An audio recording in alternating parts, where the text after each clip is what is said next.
Hi, Cal from BHP UK. We're just about to say goodbye to our R1250 GS.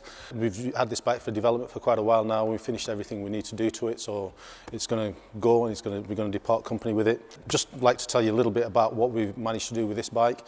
This bike is running the Bosch ME17.2.4 ECU. It's a really powerful control unit. It's actually the same unit as found in some of the BMW cars. We found a lot of maps in this, and there's a lot of maps that needed modification. We found maps for the advance on both the cam positions. We found maps to control the exhaust valve. We found maps to control obviously the fueling in open and closed loop. And then we found some maps that restricted the amount of power that the bike was allowed to produce in some of the gears. And then we found obviously the maps that control all the fueling. On this bike, what we tend to do is we normally tend to open the throttle valve a little bit earlier, and people have said to us that it does make it sound a lot throatier and a lot nicer, to the extent that some people have decided not to upgrade to the upgraded can.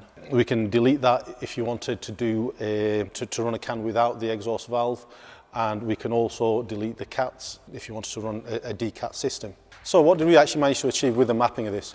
Well, at the top end, we've gained 8 brake horsepower. We've gone from 123 at the back wheel to 131.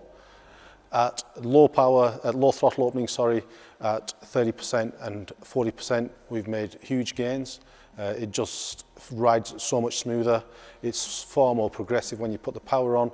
The feedback we get from customers is that there's much less transition lag. The roll on and roll off is much smoother, and the throttle response is greatly improved.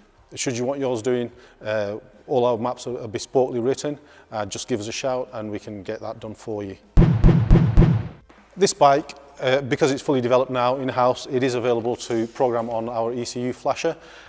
All you do is you purchase one of these and you take a reading from your bike, plug this into the OBD port, which is just behind that cover on this bike, take a read, send that file across to us, let us know exactly what you've had done to your bike and what you're looking for, and one of our map writers will program that, program a file for your bike, and then you just upload it up to your bike. We hope you found the video informative. Please do give us a like and a subscribe, because it really does help us out. Thank you very much.